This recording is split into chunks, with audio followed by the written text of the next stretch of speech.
Hi everyone, welcome back to Roses in Houston Garden. I hope you had a lovely week or weekend.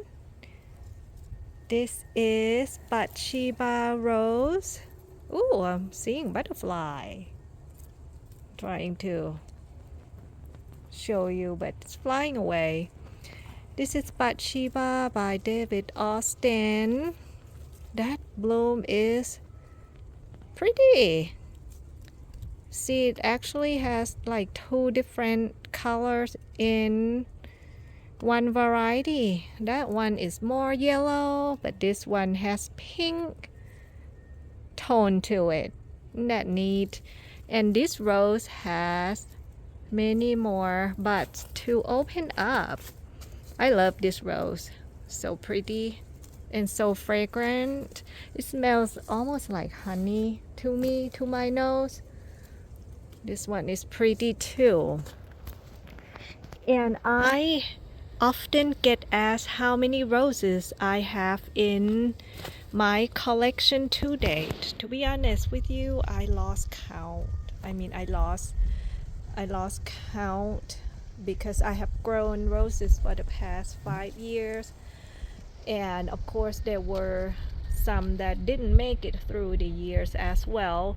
And through the years, I have tried different ways of keeping track of my roses. So I try spreadsheet, like simple Excel spreadsheet, and sometimes it's like a list in a Word document. And what else? And I found that no matter which way, or even Pinterest, it's like I just cannot keep everything in one place. And the challenge about the photo section is we all get carried away taking like too many photos. I have almost 10,000 photos on my phone, which is insane, as I don't go back and look at all of them. But since we all have easy access to phone now, we just grab and then just snap everything, like our beautiful roses, kids and all that. And the next thing you know, you have way too many photos if you don't look back. So in order to look at my rose photos, this is fun in the sun, by the way. To look at my specific rose photos, I have to scroll like forever and ever in order to find them sometime. That gorgeous, that's fun in the sun. This rose get hit super hard, as you can tell, by flower thrips. I'm trying to focus. Sorry if you cannot see, but here it is. It's like get hammered so hard. But finally some of these blooms finally look better, which is nice. This is a lovely rose. So back to keeping track of the roses, right? So with that, I want to hear from you as well, how you keep track of yours, because I have heard people have done pretty much kind of the same method. And in these past 5 years, I'm like, you know what? Why do I need to keep track anyway? But it's nice to keep track, because when people ask, hey, what roses you have? And then you're like, I don't know. I have too many and I don't even know how many I have at the moment. So this year, with all the personal pain I have gone through with keeping track, like a rose log, whatever you call it, I came up with my own solution to create the digital rose journey planner, which I'm going to show you shortly in this video, so stay tuned for that.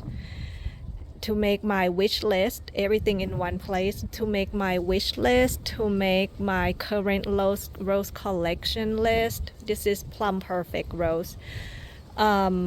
Also to add photos of the roses that I have and the rose on my wish list, to use that as a mood board to show me to give me a quick overview of the colors, the form, the shape of the roses, so that I don't end up buying another one that looks very similar, which I tend to do that in the past. And it's like, why do I buy these two roses? They look almost identical. So I think with that tool, it's going to help, because you see the photos of the roses side by side, to where it will, okay, they kind of look similar, maybe look for different varieties, and also should be helping with that, and to help me with keep track of like photos, inspiration and ideas, and maybe new fertilizing recipe that I find. Because in the past, when I take screenshot, like if I find something online, I take screenshot, and that gets lost in the photo gallery as well. It's like along with my 5,000 other photos. This is polka. Oh my goodness, this bloom is like perfect. There's no thrip damages at all. If you go back and look at my other videos, you see tons of damages on this, but I think thrip's kind of slowing down now, which is wonderful. It is so clean. Oh my gosh, that is so pretty. So I'm going to show you what I came up with for the digital rose planner that I can quickly update as I go, and then have direct access to my phone. Because sometimes when you have to go and edit on your laptop or whatever and transfer the photos from your phone, that is quite painful. So my goal is that it has to be convenient, to where I have direct access to photos on my phone to update and all. And this is Perryville Prince. That lovely. Last year it didn't bloom much, but this year, oh my goodness, it is blooming its head off. And of course, I never wanted to buy this rose until I went at the Antique Rose Emporium and saw in person, because it's like so many blooms on it, and I had to grab this one. So pretty. And that one is Top Cream. Top Cream has been blooming a lot too, and I have been cutting the blooms to enjoy inside, and also to make the Easter arrangement. It looks so healthy. Look at the foliages, but it does have black spots, but at the bottom part, which I'm not worried about, they will drop and then I'll just pick up. So let's take a look at the Digital Rose Planner.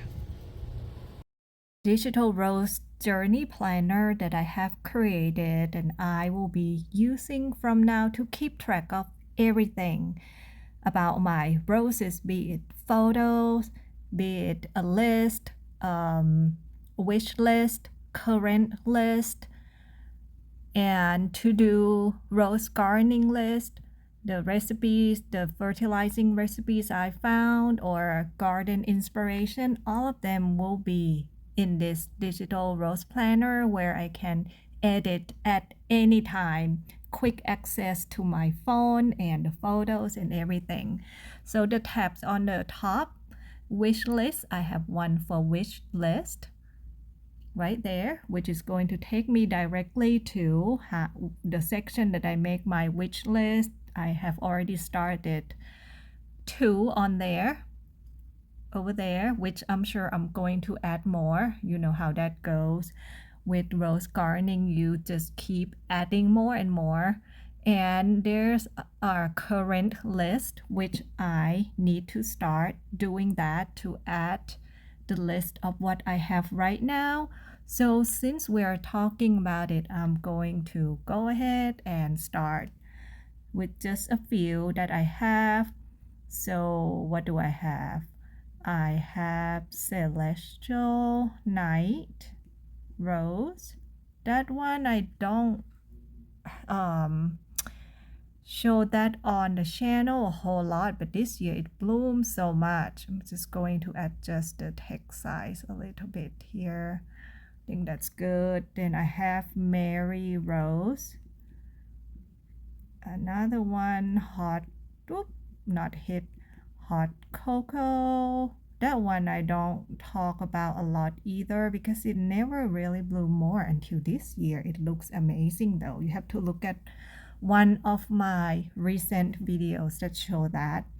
And I have ball gown, not that spelling, ball gown romantica, ball gown romantica, can't spell. I hope that'll be one line. Next is, what do we have? Sweet Mademoiselle. Okay, let's see. Oh, okay, that's good. On one line. So these 5 roses are in the front section of my house. And on this list right here, current list, I can do it in multiple ways. I can do it by the year that I add them to my garden. I can do by breeder like David Austin, Weeks, Kordes, or any other breeders out there. Or I can do by colors, but I think I'm just going to stick with just making a simple list like that. And I may do like 2 columns but I do have many extra pages here, so that can accommodate quite a lot of roses. So I think you can add maybe up to 100 or even more on the list. And I know some people have up to 100 or more, so it's going to work. And I'm going to add that later. But now the fun part about this planner is I can add photos here, which is going to help me a whole lot.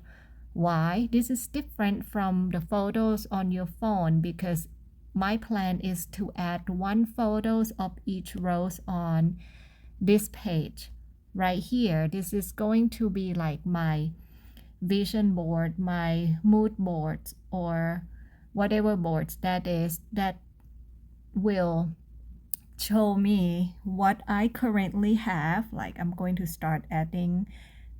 It is hard to just pick one, but I mean you can add 2 if you want to. I'm going to add 1, and that is going to give me an idea that okay, I already have rose in this color and form, right? That means if I'm going to buy more purple, then I should get something that is different from this, like this one. This is Violet Pride. It is also purple, but it's more like lavender colors, and I have my finger in there, so I may not want that one. Do I have another photos here on my phone? And this is giving me direct access to my phone as well, so that I don't have to like go on my computer and then transfer photos from my phone, which is painful to say the least. So that will work out. Then I'm going to continue to add more. I do have more like purple, but that's what I can find at the moment. So I'm going to continue to add that to this mood board. Then I can adjust, like a perfectionist in me has to have it all lined up.